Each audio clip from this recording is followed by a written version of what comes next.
Уважаемые мастера, при просмотре данного ролика я прошу вас воздержаться от комментариев в адрес моей клиентки. Мою клиентку я и без вас поругала, поэтому ей достаточно. Давайте сконцентрируемся с вами на обсуждении конкретно выполненной работы. Всем спасибо за понимание. Давай.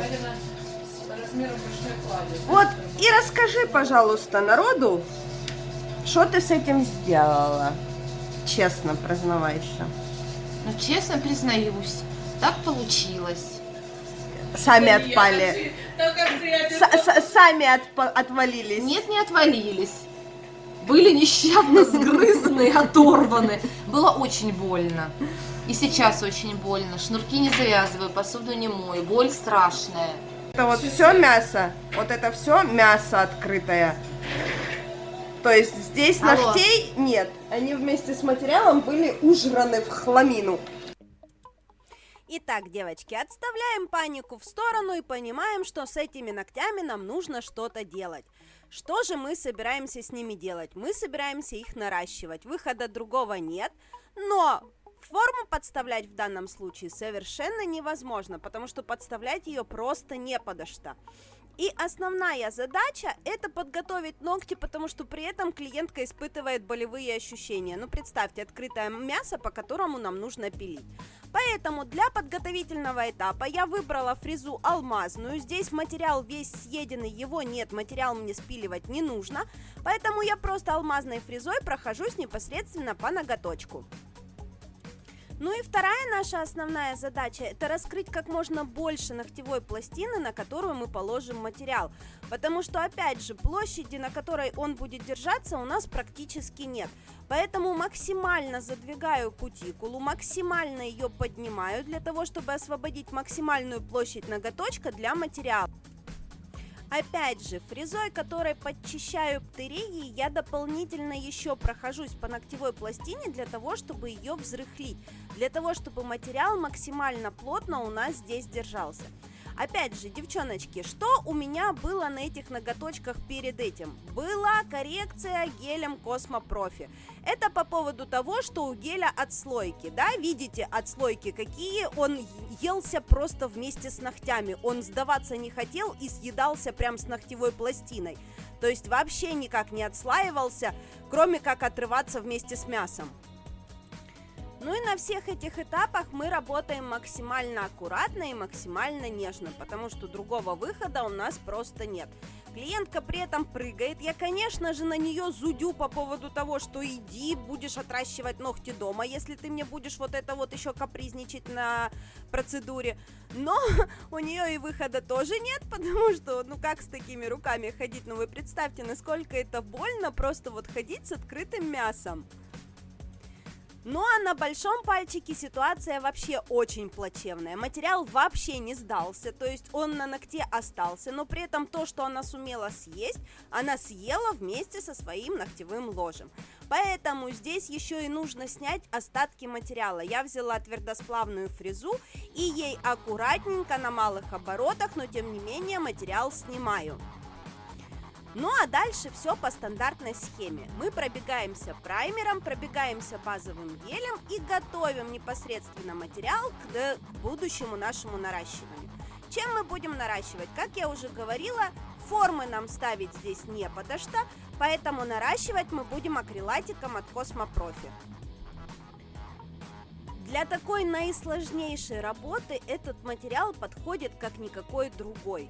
То есть мы сразу им вытянем ту длину ноготочка, которая нам необходима, при этом перекроем все то живое мясо, которое у нас есть, и этим уберем болевые ощущения у клиентки. То есть мы закроем ее чувствительную часть материалом, и она уже перестанет болеть и будет нормально ходить в быту.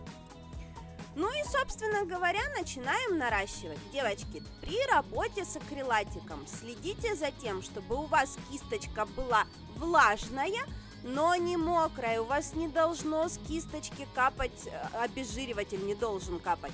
Поэтому внимательно вытирайте кисточку о салфеточку и еле-еле влажной кисточкой разравнивайте материал. потому что отслойки у всех бывают именно тогда, когда вы заливаете материал обезжиривателем, вы его этим разрушаете, и, естественно, у него теряется сцепка с натуральным ноготочком. Поэтому посмотрите очень внимательно, как я работаю.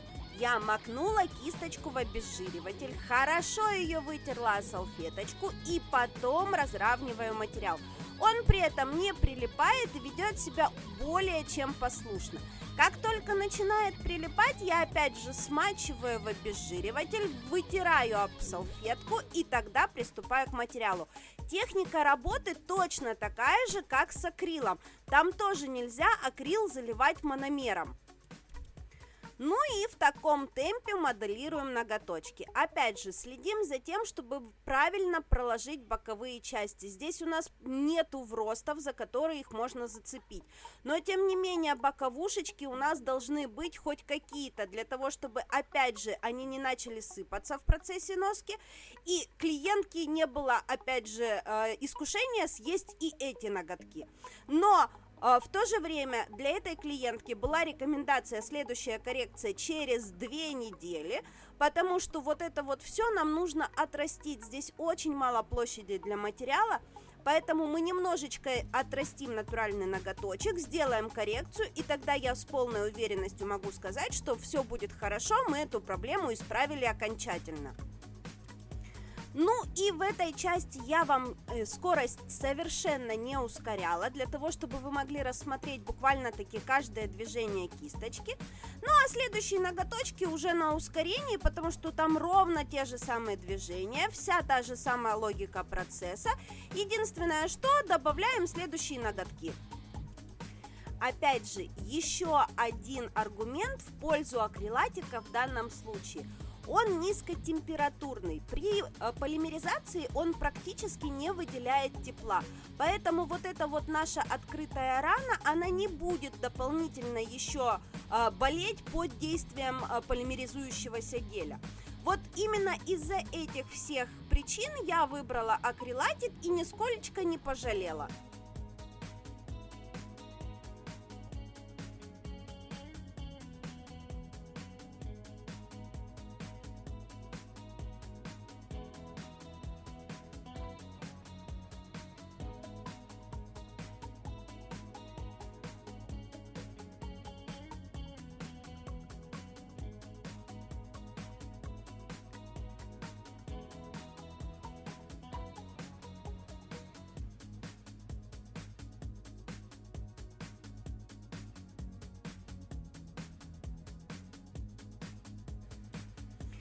В общем, мы нарастили ноготочки, но нам необходимо еще дополнительно поднять стрессовую зону, потому что я посмотрела, они у меня получились слегка плосковаты, я не рассчитала с количеством материала. Я беру, докладываю капельку и по заполимеризованному гелю предыдущему докладываю ту высоту, которую мне необходимо.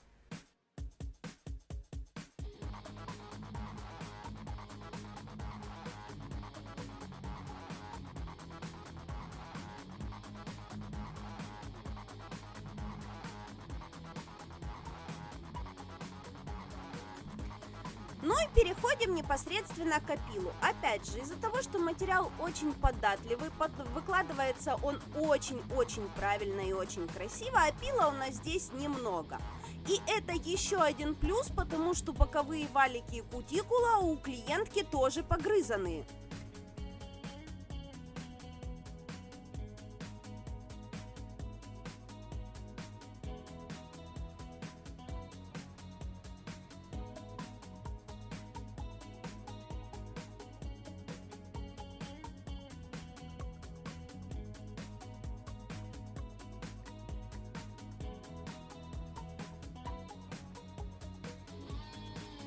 Ну а теперь быстренько фрезером выпиливаем внутреннюю арочку, потому что внутренняя арочка у нас, естественно, заплыла, потому что у нас гель не выкладывается на форму, а выкладывается на мясо, грубо говоря.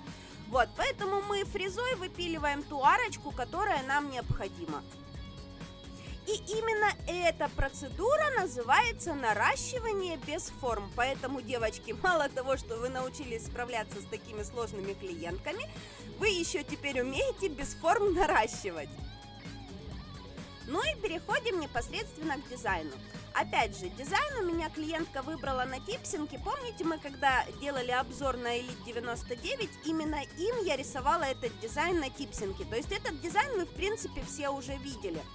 Но, собственно говоря, повторение мать учения. Поэтому мы переходим непосредственно к дизайну. Но помните, я вам говорила, что этот материал безумно течет. Поэтому, зная эту его особенность, я теперь покрываю по одному ноготочку и сразу же его подхватываю в лампе.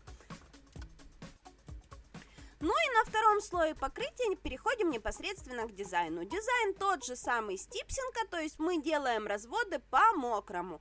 Опять же, на клиентке, на этом слое мы контролируем то, чтобы у нас материал лежал очень красиво возле кутикулы и боковых валиков.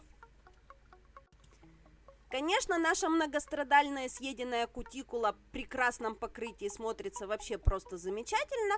Но, опять же, кутикула у нас заживет буквально через денечек, через два. Ну, а с цветом клиентка походит, и ей этот дизайн очень пришелся по душе.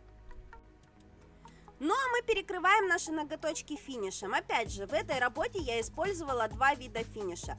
Глянцевый финиш на ноготочки без дизайна и матовый финиш Космопрофи на ноготки с дизайном.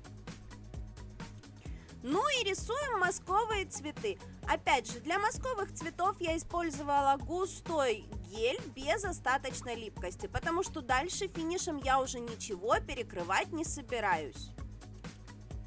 Очень быстренько в мазковой технике очень маленькой кисточкой мы рисуем мазковые цветочки. Опять же, величина нашего мазка в данном случае будет зависеть от величины кисточки, поэтому здесь нам нужно подобрать кисточку именно очень-очень малюсенькую, для того, чтобы и мазочки получились мелкие. Ну а дальше мы цветочки наши просушили, для того, чтобы ненароком их никуда не размазать. И переходим к формированию серединки. Для серединки я решила использовать гель-лак с блесточками. Ну, то есть вот эти вот колотые стразы, которые все любят. Именно ими я ставлю сердцевинки нашего цветочка, и ничего страшного, если они не будут ничем перекрыты. Никуда наш гель-лак от этого не денется. Если его, конечно, не съедят до следующей коррекции. Ну а дальше у нас осталось самое сложное – тонкие линии. Именно тонкими линиями мы и делаем наше стилизованное кружево.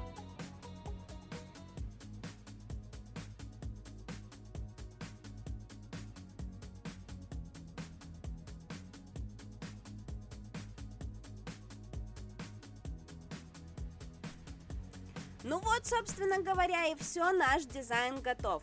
Надеюсь, вам этот урок понравился. Надеюсь, вы теперь не будете бояться вот такой вот очень сложной работы. Девчонки, на самом деле, да, это сложная работа. Но если вы умеете ее делать, то цены вам нет как мастеру.